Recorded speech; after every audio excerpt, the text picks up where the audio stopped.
여러분 한 주간 동안 여러분의 삶 가운데에 가장 많이 생각한 것이 무엇입니까?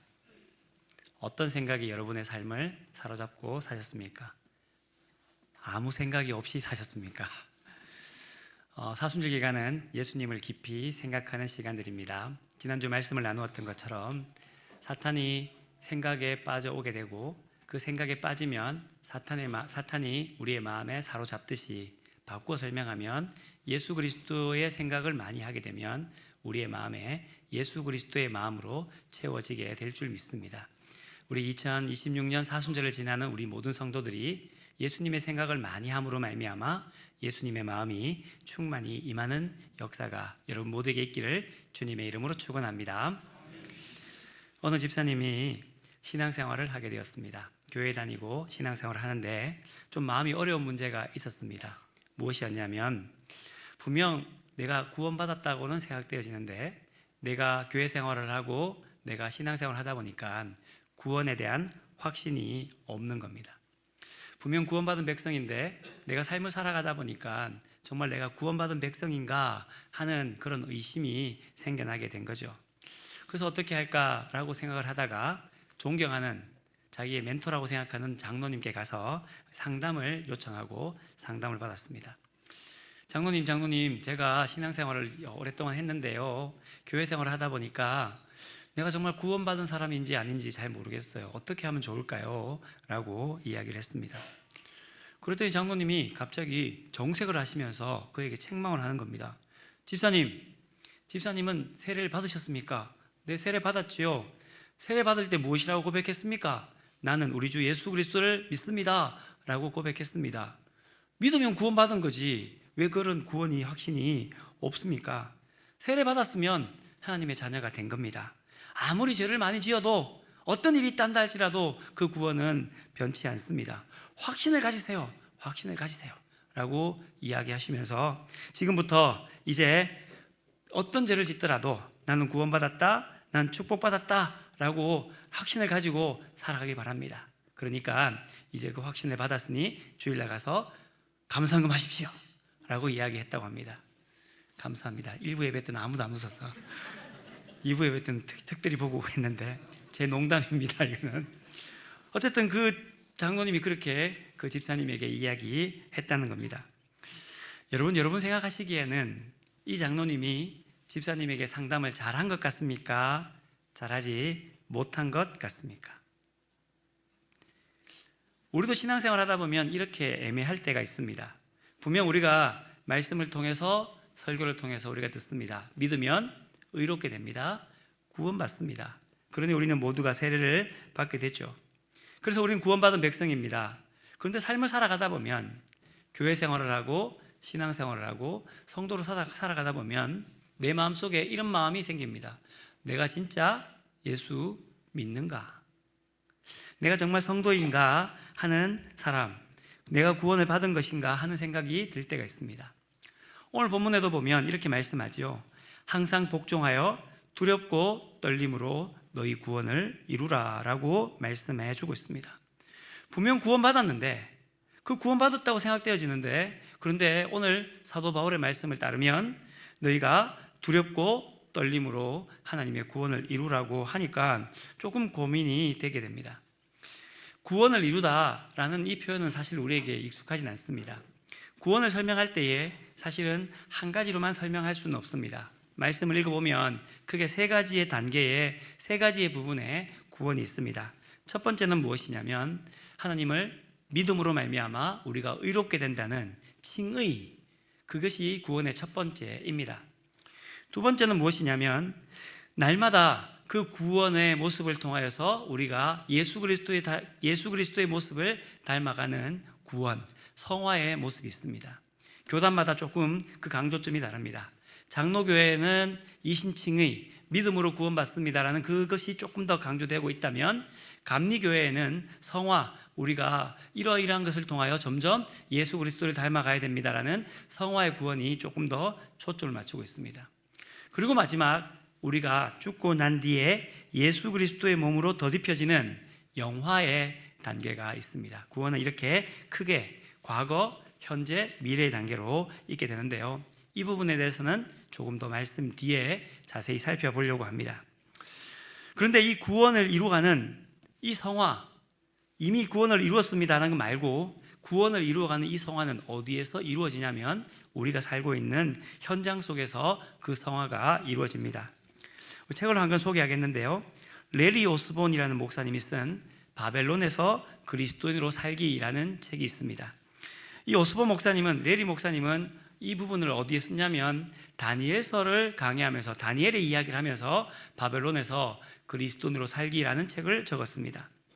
우리가 말씀을 다니엘서를 많이 읽어보면 다니엘에게는 극적인 장면이 나타납니다. 사자굴에 들어가는 장면이 나타나죠. 신앙을 지킴으로 말미암아 사자굴에 들어갑니다. 근데 신앙을 지키니까, 믿음을 지키니까 사자들이 자기를 잡아먹지 않습니다. 이런 이야기를 우리가 많이 들었습니다. 또 다니엘의 세 친구가 절하지 않음으로 말미암아 풀무불 안에 그가 던져지게 됩니다. 그런데 그 불이 그를 해치지 않았다라는 말씀을 우리가 많이 읽고 들었습니다. 자, 그러면 우리에게 한번 접목해 보겠습니다. 우리가 핍박을 받습니다. 그래서 사자굴에 들어가게 됩니다. 풀무불에 들어가게 됩니다. 그러면 우리는 어떻게 될까요? 어떻게 되겠습니까? 죽겠죠. 네. 그것이 우리의 삶의 현장입니다. 사자굴에 들어가면 사자가 나를 잡아먹을 것이고, 풀무불에 들어가면 뜨거운 불에 우리가 타는 것이 너무나도 당연하다는 겁니다. 근데 왜 다니엘서는 그런 이야기들을 적어 놓았겠는가? 오스본 목사님에 따르면 바벨론에서 그리스도인으로 살기라는 그 단어는 그런 극적인 장면을 설명하기 위한 것이 아니라 다니엘서를 통하여 우리가 절대 놓치지 말아야 될 놓치지 말아야 핵심은 불경건한 세상, 즉 바벨론이라는 큰 세상 속에서 그리스도인들, 믿음의 사람들이 어떻게 살아가야 할 것인가, 그 믿음의 본을 보여주었다라는 것을 설명하고 있습니다. 어쩌면 그것은 우리에게 주는 교훈이기도 합니다. 바벨론에서 다니엘은 늘 함께 살아갔습니다. 첫 번째, 그들이 포로로 잡혀가서 바벨론에 갔을 때에 왕궁에서 그들이 당했던 시험이 무엇이었냐면 사자굴에 들어가는 시험이 아니었고 풀무불에 들어가는 시험이 아니었고 무엇을 먹을까 하는 시험이었습니다. 왕의 음식을 먹어라, 왕이 마시는 포도주를 마셔라 라는 것이 그들의 첫 번째 시험이었는데, 다니엘과 세 친구는 어떻게 하냐면 그 시험 앞에서 우리는 그 시험에 빠지지 않겠습니다. 그 시험에서 이겼습니다. 어떻게 고백하냐면 우리는 왕의 진미를, 고기를 먹지 않겠습니다. 정한 음식만 먹겠습니다. 매일의 삶 속에서 하나님 백성으로 살겠습니다 라고 고백하고 있는 것이죠. 그들이 그들의 일상 속에서 그들의 삶을 바꾸라고 이야기합니다. 그들의 정체성을 바꾸라고 이야기합니다. 그 유혹에 빠지는 대가가 무엇이었냐면 그들의 이름이 바뀌어지는 것이었습니다. 다니엘서 1장 7절에 보면 이렇게 말씀합니다. 환관장이 그들의 이름을 고쳐 다니엘은 벨드사살이라 하고 하나냐는 사드락이라 하고 미사엘은 메삭이라 하고 아사라는 아벳느고라 하였더라 라고 이야기하고 있습니다. 바벨론으로 살아가는 그들에게 첫 번째 당했던 시험이 뭐냐면 그들의 이름을 바꾸어라 하는 것이었죠. 삶의 정체성을 바꾸라는 것입니다. 오늘 우리도 기독교 교육에 조금 잘못된 것이 있다고 생각하는데, 다니엘의 세 친구라고 이야기하면 하나냐, 미사엘, 아사랴라고 말하지 않고 이렇게 이야기합니다. 사드락, 메삭, 아벳느고라고 우리가 외울 때가 많이 있는데 그 이름은 바벨론에서 바꾸어준 이름입니다. 이름을 바꾼다는 말은 무엇이냐면 정체성을 바꾼다는 겁니다. 내가 살아가는 삶의 환경을 바꾼다는 의미가 그 속에 담겨져 있습니다. 결국은 이름을 바꿈으로 말미암아 생겨나는 것은 무엇이냐면 바벨론을 따라 살아가게 되고, 그 바벨론을 따라 살아감으로 말미암아 하나님을 잃어버려가는 일들이 다니엘이 살아가는 그 시대에 있었다라고 이야기를 하고 있는 것이죠. 이렇게 비유하면 좀 쉬울 것 같습니다. 우리가 매년 봄이 되면 우리 모두가 다 겪는 것이 있습니다. 무엇이냐면 초미세먼지, 미세먼지가 중국에서 혹은 우리에게 봄철에 다가오는 겁니다. 우리 모두는 미세먼지를 세계상 속에 살아갑니다. 그러면 어떻게 되냐면 우리가 호흡을 할 때에 호흡기를 통하여 미세먼지, 초미세먼지가 들어오기도 하고, 혹은 우리의 피부에 초미세먼지, 미세먼지가 들어오기도 합니다. 그곳에 살면 그곳에 멈춰 있으면 나도 모르게 그 문화에 빠져 살아가게 되는 것인데, 그때에 이 다니엘은 그 세상 속에서 그 다니엘은 믿음의 사람은 어떻게 살아가야 하느냐 하는 것이죠. 오늘 우리에게도 많은 것이 바뀌었습니다. 제가 대학교에 처음 들어갔을 때에는 대학가마다 어떤 서약서를 쓰는 것이 유행이었습니다. 어떤 서약이었냐면 혼전의 순결을 지키겠습니다, 결혼 전에는 순결을 지키겠습니다 하는 것이죠. 그래서 그 당시에는 연예인들 가운데에도 혼전의 순결을 지키지 못하고 임신하게 되면 부끄러워하고 뉴스거리가 되었습니다. 그 사람 혼전에 애가 벌써 생겼대 라는 뉴스거리가 되었는데, 지금으로부터 한 30년이 지난, 그때로부터 한 30년이 지난 지금은 연예인들이 아기가 임신하면 어떻게 됩니까? 축복해 주세요, 좋아해 주세요, 아 잘했군요, 이렇게 바뀌게 되었다는 겁니다. 세상의 문화 속에 살다 보니 점점 세상의 문화에 바뀌어져가는 그런 삶으로 바뀌게 되었던 것이죠. 바벨론에서 그리스도인으로 살아가는 것이 그만큼 어려웠다는 겁니다. 그것은 오늘 우리가 읽고 있는 빌립보 교회도 마찬가지입니다. 빌립보에서 그들은 살아갔습니다. 그곳에서 예수님을 믿었습니다. 그리스도인으로 살아가게 되는 거죠. 그런데 문제가 어려움이 많았습니다. 왜냐하면 빌립보는 로마의 도시이고 로마 황제가 다스리는, 로마의 문화가 확산되어지는 그들 모두에게 있는 곳이었기 때문입니다. 빌립보 사람들은 로마 황제를 가이사로, 그들의 주인으로, 구원자로 생각하며 살아갑니다. 그러니 빌립보를 살아갈 때에 빌립보의 모든 삶의 환경과 방향은 누구에게 초점이 맞춰지고 있냐면 로마 황제 혹은 로마 문화에 초점을 맞추고 살아가는 것이죠. 그러한 곳에서 성도들이 믿음을 가집니다. 예수님을 믿습니다. 믿음을 가지고 살아가는 그들 속에, 그들의 삶 속에서 바울은 무엇이라고 얘기하냐면 너희가 이 마음을 품고 살아가야 합니다. 곧 그리스도 예수의 마음입니다 라고 이야기를 하고 있는 것이죠.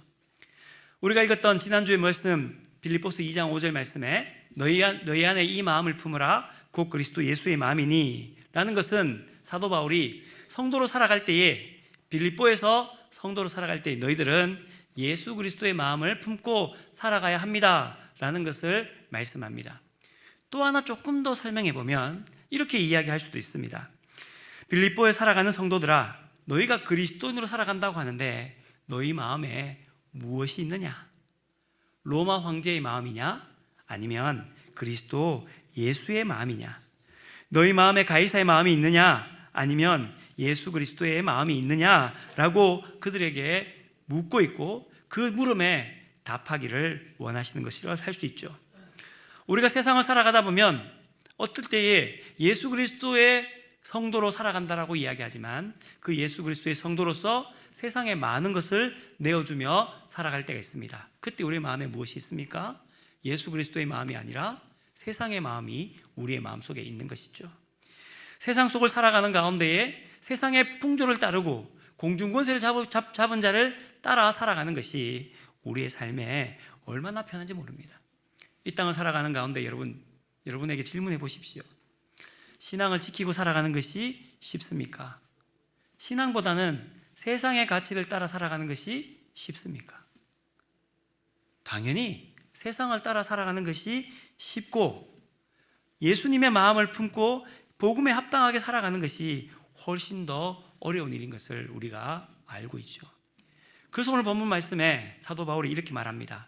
그러므로 나의 사랑하는 자들아, 너희가 나 있을 때뿐 아니라 더욱 지금 나 없을 때에도 항상 복종하여 두렵고 떨림으로 너희 구원을 이루라 라고 말씀해 주고 있습니다. 여기서 그러므로라는 접속사는 무엇에 연결되어지냐면 2장 5절 말씀, 너희 안에 이 마음을 품고 살아가느냐? 그렇다면 이제부터 너희는 항상 복종하여 두렵고 떨림으로 구원을 이루며 살아가야 된다라고 말씀해 주고 있는 것이죠. 새번역 성경은 이렇게 번역합니다. 사랑하는 여러분이 언제나 순종한 것 같이 내가 함께 있을 때뿐 아니라 지금과 같이 내가 없을 때에도 더욱더 순종하여서 두렵고 떨리는 마음으로 자기의 구원을 이루어 나아가십시오 라고 말해주고 있는 것이죠. 사랑하는 성도 여러분, 빌립보와 같은 세상을 살아가는, 이 땅을 살아가는 우리 모두가 성도로서 예수 그리스도의 마음을 품고 살아가는 저희 모두가 되기를 주님의 이름으로 축원합니다. 예수 그리스도의 마음을 품고 그 예수 그리스도의 구원을 이루며 살아가시는 저희 모두가 되기를 주님의 이름으로 축원합니다. 근데 조금 이상한 것이 있습니다.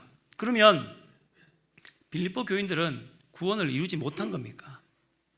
구원을 받지 못한 겁니까? 하는 것이죠.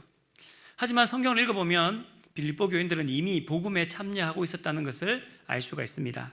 빌립보서 1장 5절에 보면 너희가 첫날부터 이제까지 복음을 위한 일에 참여하고 있었다라고 말씀해주고 있습니다. 그러니까 이렇게 얘기할 수 있죠.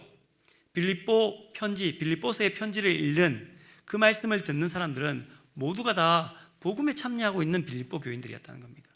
난 예수 믿는 사람들이었다라고 고백하는 사람들이었는데 사도 바울이 이렇게 이야기합니다. 항상 복종하여 두렵고 떨림으로 너희 구원을 이루라 라고 말씀해주고 있는 것이죠. 좀 이해가 되지 않습니다. 그것을 이해하기 위해서는 구원의 개념에 대해서 좀 설명할 필요가 있는데요. 어느 분이 그 구원의 개념을 출애굽기에 비유해서 설명한 부분이 있었습니다. 구원은 과거형, 현재형, 미래형으로 나누어지는데 출애굽기에 보면 그것이 잘 나타난다는 것이죠.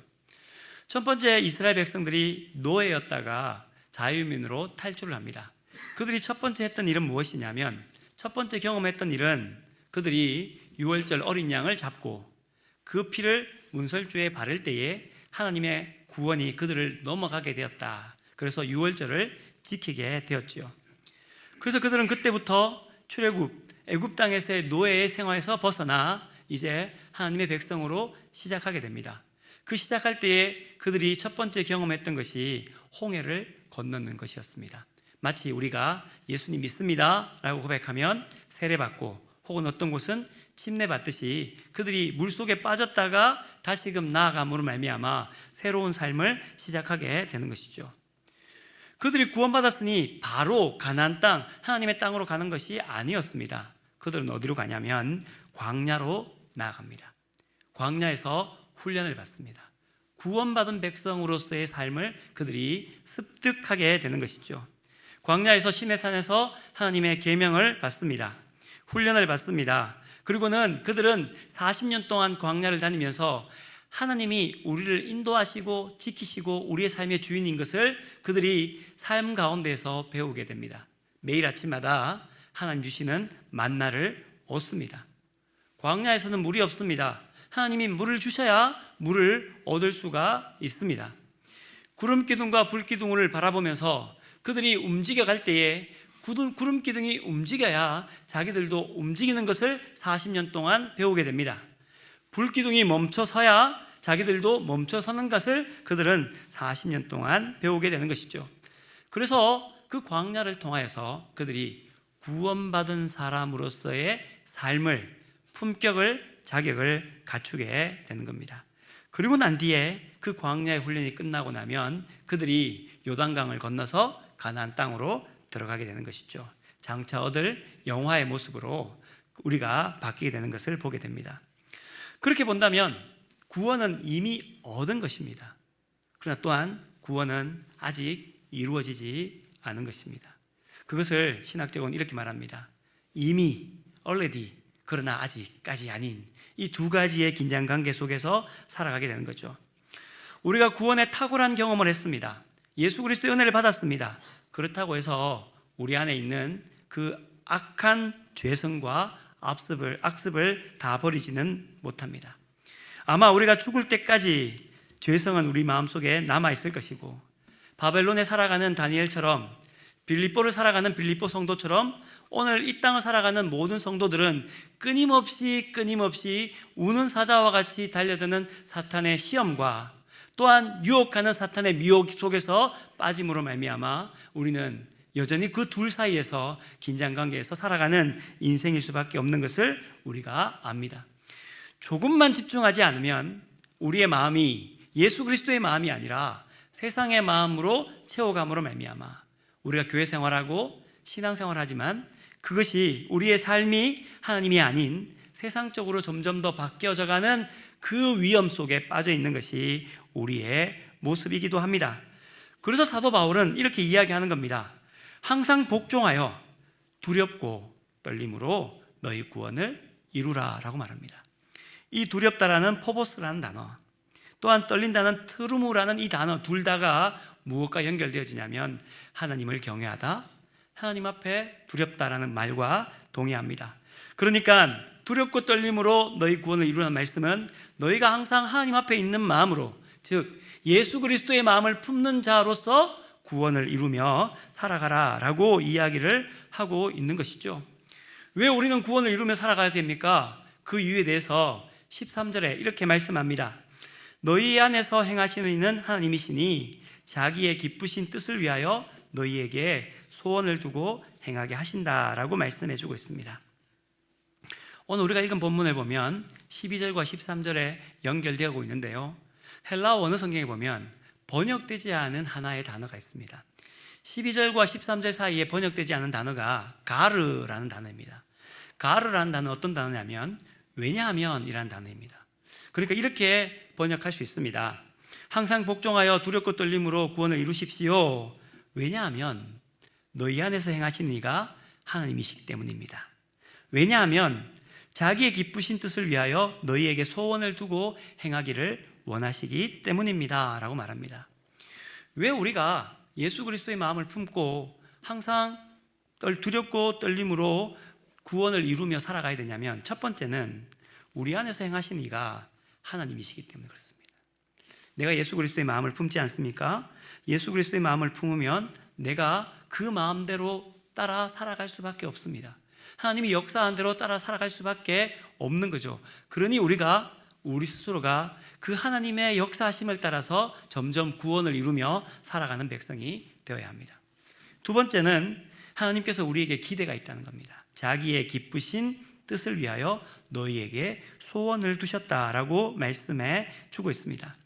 하나님의 기대가 무엇이냐면 우리가 구원받은 자로서 온전히 서기를 원하신다는 겁니다. 하나님의 기대가 무엇이냐면 우리 마음속에 예수 그리스도의 마음으로 충만케 되어져서 그분이 그 소원대로 우리가 행하여지기를 원하시기 때문에 우리가 항상 복종하여 두렵고 떨림으로 구원을 이루며 살아가야 된다는 거죠. 구원받은 백성이 어떤 마음으로 살아가냐면 내 안에 하나님이 역사하는 힘으로 살아간다는 겁니다. 또 하나는 우리의 마음속에 끊임없이 생각하고 기억하고 기대하는 것이 뭐냐면 하나님이 나에게 기대를 걸고 있다는 거예요. 하나님이 나에게 소원을 걸고 있다는 것입니다. 너희에게 소원을 두고 행하고 있다는 사실을 우리가 알 때에 우리는 두렵고 떨림으로 구원을 이루며 살아가게 되는 것이죠. 구원을 이루며 살아가는 사람들, 그 공동체가 꼭 해야 할 일이 한 가지가 있는 것 같습니다. 오늘 성경 말씀에 이렇게 말합니다. 14절 말씀에 모든 일을 원망과 시비가 없게 하라라는 것입니다. 이 말씀이 있다는 이야기는 빌립보 교회 안에 복음을 받아들이고 예수 그리스도의 마음을 품고 살아가지만 그들 안에 원망과 시비가 있었다는 뜻이기도 합니다. 사도 바울은 그 점이 너무 안타까웠던 것 같습니다. 그래서 두렵고 떨림으로 너희 구원을 이루라고 말씀하고 난 뒤에 원망과 시비를 하지 말아라 라고 이야기를 하고 있는 것이죠. 이렇게 반문할 수 있습니다. 아니 사도 바울 선생님, 아니 목사님, 사람과 사람이 살다 보면 불평이 있을 수 있고 시시비비를 가려야 되지 않습니까? 그런데 그 불평이 있고 원망이 있다고 해서 시시비비를 가린다고 해서 그렇게 심각하게 말씀하실 이유가 무엇입니까? 우리에게 너무나도 당연히 있는 일 아닙니까? 라고 반문할 수 있습니다. 그런데 사도 바울 말씀은 이렇습니다. 예수님이 진짜 우리 마음에 계신다면, 예수님이 우리 마음에 계시고 그 마음으로 말미암아 하나님의 소원을 품고 하나님의 기대가 있다고 생각하는 사람이라면, 하나님이 행하시는 대로 행하는 사람들이라면 어떻게 원망과 시비가 있을 수 있느냐는 겁니다. 예수님이 내 안에 계시고 예수님이 내 안에서 역사하고 있는데 어떻게 예수님의 마음을 가지고 그 입으로 불평하고 원망하고 시시비비를 가진 일들이 있을 수 있겠느냐 하는 것이죠. 우리는 어떻게 보면 불평하고 원망한 일이 크게 우리에게 다가오지 않을 때가 있습니다. 하지만 말씀을 보면 그 원망하는 일이, 그 불평하는 일이 그냥 사람 사이에 있는 일이 아니라 하나님과 사람 관계의 문제인 것을 알려주고 있습니다. 어디에 나오냐면요, 출애굽기에 보면 나옵니다. 이스라엘 백성들이 그들이 구원받은 백성이 됩니다. 그리고 난 뒤에 끊임없이 원망합니다. 애굽에 있을 때는 애굽에 있는 대로 원망하고, 출애굽하고 난 뒤에는 고기가 없다고 원망하고, 물이 없다고 원망하고, 먹을 것이 없다고 원망하고, 가나안 거민이 너무 강하다고 원망하고, 계속 원망하게 됩니다. 모세가 이스라엘 백성들이 자기에게 끊임없이 그렇게 원망하니까 불편했던 것 같습니다. 그래서 하나님께 묻습니다. 하나님, 이 백성이 왜 나에게 이렇게까지 계속 원망합니까? 그때 하나님 뭐라고 하신지 아십니까? 모세에게 이렇게 말합니다. 그 백성이 너를 원망하는 것이 아니라 나를 원망하는 거다. 원망의 문제는 사람과 사람의 문제인 것 같지만, 원망의 문제는 하나님과 사람과의 문제라는 것입니다. 예수님의 마음을 가진 사람들이, 하나님의 기대를 가지고 하나님의 소원을 품고 살아가는 그 모든 백성들은 원망하고 시비함을 멈추어야 합니다. 그런 의미에서 우리 한국교회는 회개할 일이 있습니다. 한 몇 년 동안, 한 10년에 걸쳐서 한국교회는 정치적인 문제로 말미암아 서로가 서로를 원망하고 서로가 서로를 시시비비를 가져야 된다는 일로 말미암아 교회가 분열되는 일도 있었고, 교회가 문제가 생긴 일도 우리에게 있었던 것을 우리는 잘 압니다. 오늘 말씀에 모든 일을 원망과 시비가 없게 하라는 이 말씀을 두고 본다면, 예수 그리스도의 마음을 품고 살아가는 교회는, 예수 그리스도의 마음을 품고 살아가는 성도는 원망과 시비가 없게끔 예수 그리스도의 마음으로 살아가야 한다는 것이죠. 그 일이 어떤 일로 나아가느냐? 하나님의 빛 가운데로 나타나게 됩니다. 15절 말씀, 16절 말씀에 보면 이렇게 말합니다. 이는 너희가 흠이 없고 순전하여 어그러지고 거스르는 세대 가운데서 하나님의 흠없는 자녀로 세상에서 그들 가운데 빛들로 나타내라 라고 말씀해 주고 있습니다. 우리가 원망과 시비가 없고 예수 그리스도의 마음으로 사랑을 나누고, 예수 그리스도의 마음으로 긍휼을 나누고, 예수 그리스도의 마음으로 성령의 교제가 나아간다면 세상 속이 우리를 바라볼 때에 하나님의 빛을 나타내게끔, 빛을 바라보게끔 나타내게 된다라고 말씀해 주고 있습니다. 그래야 해서 16절 말씀에 보면 생명의 말씀을 밝혀라 라고 또한 말씀해 주고 있는 것이죠. 그리스도인들이 세상을 살아가는 가운데에 불평과 원망이 가득하다면, 함께 일하면서 서로 싸우고 갈라서고 예수 그리스도의 마음이 아닌 다른 마음으로 세상을 살아가고 있다면, 교회를 통하여, 그리스도를 통하여 세상이 하나님을 볼 수 있겠습니까? 그럴 수 없습니다. 그들이 보는 것은 올바른 하나님의 모습이 아닙니다. 불평이 없고 원망이 없고 예수님처럼 겸손하고 자기 권력을 포기하고 섬기는 일들을 바라보고 하나님의 기대를 품고 그 기대에 맞게끔 살아가는 사람들을 통하여 세상은 우리를 통하여, 우리 교회를 통하여 하나님의 빛을 바라보게 될 줄 믿습니다. 어디까지 해야 될까요? 원망과 시시비비를 가리지 않고 항상 두렵고 떨리는 마음으로 구원을 이루는 것을 어디까지 해야 될까요? 사도 바울은 이렇게 말합니다. 17절 말씀. 만일 너희 믿음의 재물과 섬김 위에 내가 나를 전제로 드릴지라도. 전제가 뭐냐면요, 부어진다라는 말입니다. 제사를 다 드리고 나면 그 재물을 태울 때에 마지막 뭐를 하냐면 포도주를 다 붓습니다. 다 붓고 나면 포도주는 없어집니다. 그런데 남는 것이 있습니다. 무엇이 남냐면요, 포도주의 향기가 남습니다. 사도 바울이 이렇게 말합니다. 두렵고 떨림으로 구원을 이루십시오. 세상에서 그들 가운데 빛으로 나타내십시오. 생명의 말씀을 밝히십시오. 그러한 일들이 일어난다면 믿음의 재물과 섬김 위에 내가 전제로 드릴지라도, 내가 다 없어진다 할지라도 나를 통해 하나님의 향기가 드러난다면 나는 기뻐하고 너희 무리와 함께 기뻐하리니 이와 같이 너희도 기뻐하고 나와 함께 기뻐하라. 그 결과가 뭐냐면요, 기쁨이다 라고 말합니다. 하나님의 기쁨이기도 하고 사도 바울의 기쁨이기도 합니다. 그것은 이렇게 말할 수도 있습니다. 사도 바울이 로마서 12장 1절 말씀에 그러므로 형제들아 내가 하나님의 모든 자비하심으로 너희를 권하노니 너희 몸을 하나님이 기뻐하시는 거룩한 산제물로 드리라. 이것이 너희가 드릴 영적인 예배니라. 합당한 예배니라. 사랑하는 성도 여러분, 우리는 바벨론과 같은 세상을 살아갑니다. 빌립보와 같은 세상을 살아갑니다. 세상은 나를 포기하려고 하지 않습니다. 나를 높이려고 합니다. 그래서 시시비비를 가리고 원망하고 불평하고 나를 알아달라고 이야기를 합니다. 그러나 예수 그리스도의 마음을 품는 자들은 나를 통하여 하나님의 기대가 나타나기를 원합니다. 나를 통하여 하나님의 그 놀라운 은혜가 나타나기를 원합니다. 나를 통하여 하나님께서 행하시기를 원합니다. 그것이 나의 기쁨이 되기도 하고 너의 기쁨이 되기도 하고 우리 하나님의 기쁨이 되기도 합니다. 오늘 우리 춘천 성산교회가 오늘 예배하는 모든 성도들이 그 하나님의 기대와 소원을 품고 두렵고 떨림으로 구원을 이루어감으로 말미암아 하나님의 기쁨을 누리고 하나님의 기쁨이 되시는 저희 모두가 되시기를 주님의 이름으로 축원합니다. 오늘 이 시간 하나님 말씀을 두고 함께 결단하며 찬송하겠습니다. 나의 생명을 드리니 주님의 영광을 위하여 사용하옵소서. 나를 받아주셔서 함께 찬송하겠습니다.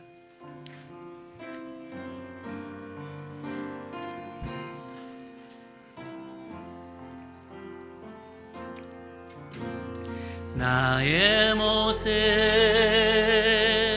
나의 소유 주님 앞에 모두 드립니다. 모든 아픔 모든 기쁨 내 모든 눈물 받아주소서.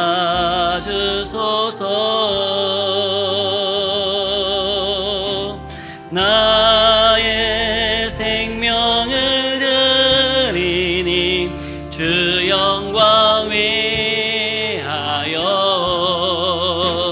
사용하옵소서.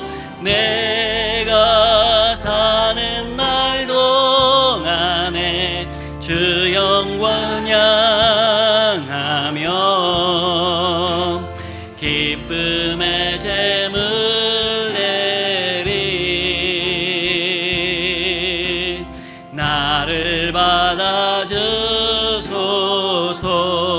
어제 일과 내일 일도 어제 일과 내일 일도 꿈과 희망 모두 드립니다. 모든 소망 모든 계획 내 손과 마음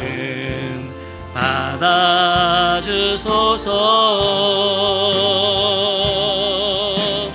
나의 생명을 드리니 주 영광 위하여 사용하옵소서. 내가 사는 날 동안에 주를 찬양하며 기쁨의 재물 드림 나를 받아주소. 다시 한번 고백합시다. 나의 생명을 드리니 나의 생명을 드리니 주 영광 위하여 사용하옵소서. 내가 사는 날 동안에 주를 찬양하며 기쁨의 재물 드림 나를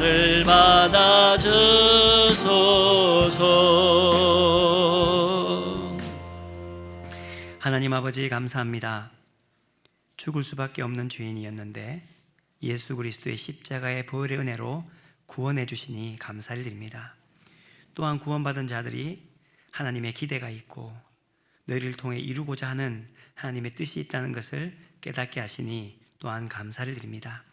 하나님 아버지, 그 하나님의 소원을 바라보며 바벨론과 같은 빌립보와 같은 이 땅을 살아가면서 항상 복종하여 두렵고 떨림으로 우리의 구원을 이루어 가기를 간절히 원합니다. 우리가 날마다 주님을 생각할 때마다 우리 마음속에 예수 그리스도의 마음이 더욱더 충만케 될 수 있게끔 도와주시고 그 마음으로 행하게 하시고 그 마음으로 하나님의 의를 이룰 수 있는 거룩한 살아있는 재물 오늘 우리가 될 수 있게끔 도와주시옵소서. 그리하여 이 땅 속에서 세상 속에서 빛으로 보여지게 하여 주시고 그 빛이 생명의 빛이 되어서 우리로부터 시작하여 하나님의 교회가 비춰지는 많은 곳에 생명이 나타날 수 있게끔 도와주시옵소서. 예수님의 이름으로 기도드리옵나이다. 아멘.